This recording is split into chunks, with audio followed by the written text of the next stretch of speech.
السلام عليكم، يومكم جميل سعيد ان شاء الله. احنا فين بقى دلوقتي يا اسكندرانية؟ احنا قدام مستشفى التأمين الصحي. قلنا نيجي نشوف اخر تطورات مترو اسكندرية في توسون وابو قير. زي ما احنا شايفين هنا كده محطة توسون قدامنا، خلاص عملت الدور الاول والدور الثاني اهي يا مصر. لان احنا عارفين ان محطة توسون هتبقى من المحطات اللي هي بدورين. اول دور علوي هيبقى قطع التذاكر والخدمات، وثاني دور علوي هنطلع بقى وناخد منه المترو ان شاء الله.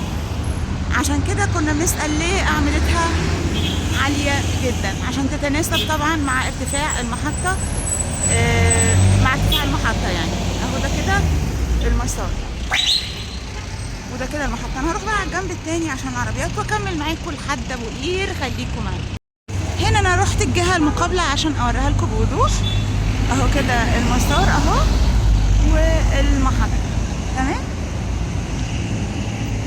يبقى دي كده محطة توسون ممتدة لحد اول عمود هناك. وهنروح كمان ونشوف موقع محطة مترو ابو قير اللي هو موقعها اتغير، ما بقاش على المسار ده على الناحية التانية.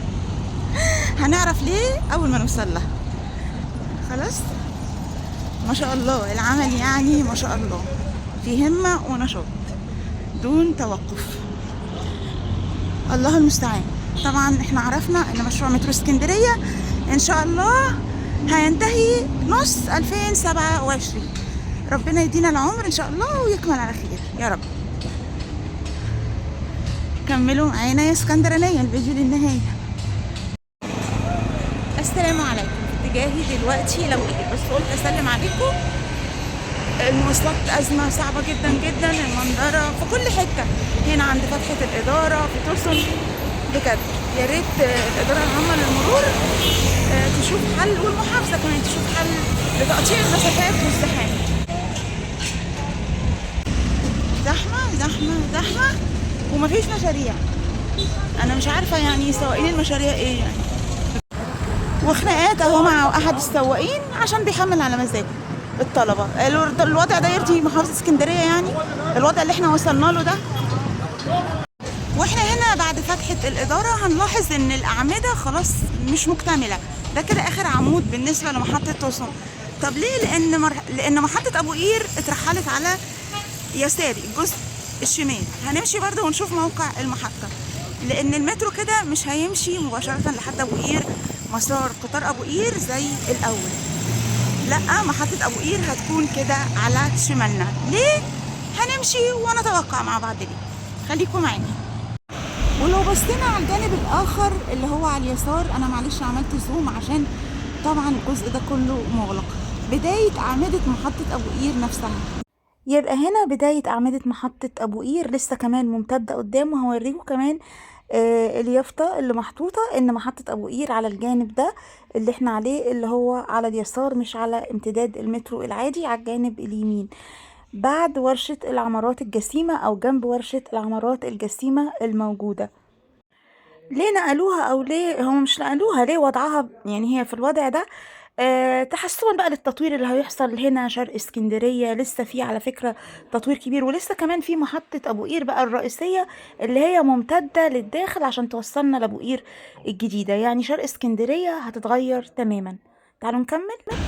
وهتلاحظوا ان اخر الاعمدة عند محطة توسون جاية كده مترحلة عشان هتمتد كده وتكون متصلة مع محطة أبو قير إن شاء الله. والدليل ان الجزء اللي على يميني ده كله مفيهوش اي اعمده للمترو. كنا بنتساءل ليه ما مكملوش اعمده المترو. يبقى دلوقتي عرفنا السبب. اذا عرف السبب اطول العجب. ما رحموش الرصيف حطوا عليه. يعني برضو هناك كده قدام في توسون حاطين عليه وفات اعلانيه. الله المستعان. خلاص اهو بوريكم المسار.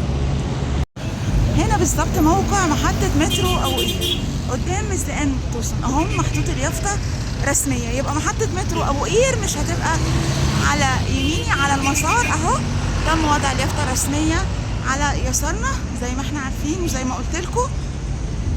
تمام، تحسبا للتطوير اللي هيحصل فيما بعد ان شاء الله شرق اسكندرية اهو. طبعا شمال بالداخل جنب ورشة العمارات، تمام، عشان محدش يقول طب هي مكان ورشة العمارات. لا، ورشة العمارات الجسيمة موجودة جنبا إلى جنب محطة مترو أبو قير.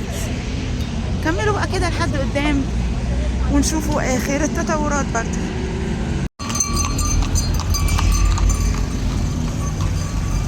هنا آخر أعمدة أبو قير اللي جاية من أبو قير. أبو قير بقى القديمة اللي احنا عارفينها، قطار أبو قير تم عمل طبعا أعمدة، دي كده آخرها. لو هتلاحظوا تلاقوا الأعمدة جاية برضه بميل أو بزاوية ووقفوا لحد كده. وهنا الأرض دي أرض فضاء، وقدام الكوم الرملة ده فيه جزء تاني ممهد ومستوي هيتم فيه استكمال الأعمدة عشان تكون بقى جاية كده من آخر عمود ماشية كده داخلة على الأرض دي وصولا لمحطة أبو قير اللي هي بعد جنب ورشة العمارة الجسيمة اللي شفناها. يبقى ده موقع محطة قطار أبو قير. أول محطة أهل أبو قير هيركبوا منها، أو إحنا أول محطة هنركب منها قطار أبو قير. وهنا أول حائط أمان تم تركيبه عند أبو قير. فين مكان محطة أبو قير، محطة قطار أبو قير القديمة؟ أول مسار وأول أعمدة اتركبت. بدأ أهو تركيب حوائط الأمان أهو، أول حائط أمان. هنا زي ما احنا شايفين أول أعمدة أبو قير مكان محطة قطار أبو قير القديم اللي احنا عارفينه. أول أعمدة تم إنشائها وتابعنا معاكم، وأول تركيب كاميرات. بيركبوا بقى إيه؟ حوائط الأمان. طب بيركبوا ليه حوائط الأمان؟ ما هنا هيكون عندنا تكملة لحد أبو قير الجديدة. يعني مترو أبو قير هيكون جاي من محطة أبو قير الجديدة قدام بالداخل، مرورا كده بالجزء ده هيكمل لمحطة أبو قير اللي هي شفناها على إيدنا اليمين، وبعد كده يتجه إلى توصل. يا رب ما تكونوش اتلخبطتوا، واحنا طبعا متابعين إن شاء الله مع بعض أول بأول لحد ما نشوف الأعمال ونتأكد من كل حاجة. وهنا كده وانا راجعة دي الأرض اللي بقول لكم هيتم فيها استكمال الأعمدة مرورا لحد أهو الجزء ده زي ما احنا شايفين الأعمال. وخلف السور ده صورت لكم وانا جاية هتلاقوا أعمدة محطة مترو أبو قير وورشة العمارات الجسيمة. يبقى عرفنا تطورات محطة مترو توصل. كمان الدورين الحمد لله تم صبهم، ولسه بقى هيركبوا أسقف المحطات. وهنا محطة مترو أبو قير اهي، شايفين الجزء اللي جوه دي كل دي أعمدة جسم المحطة. الله المستعان، ربنا ييسر ويكمل على خير. المشكلة بقى أزمة المواصلات صعبة جدا جدا، لازم يكون في وقفة فعلا مع سواقين المشاريع بيحملوا على مزاجهم. يكون مثلا مشروع لأبو قير ياخدوا لحد المعمورة، والناس بجد متبهدلة. أنا نزلت مرة، ما بالكم اللي بينزل كل يوم في أشغال وفي كليات وفي مدارس. معلش ابني بيتفرج على ماتش الأهلي. أهو موقع المحطة زي ما صورته لكم وانا جايه. يا رب تكونوا استفدتوا بجزء او عرفتوا يعني حاجه ولو بسيطه عن تطورات الوضع في أبو قير وتوصل. اشوفكم على خير ان شاء الله الفيديو الجاي.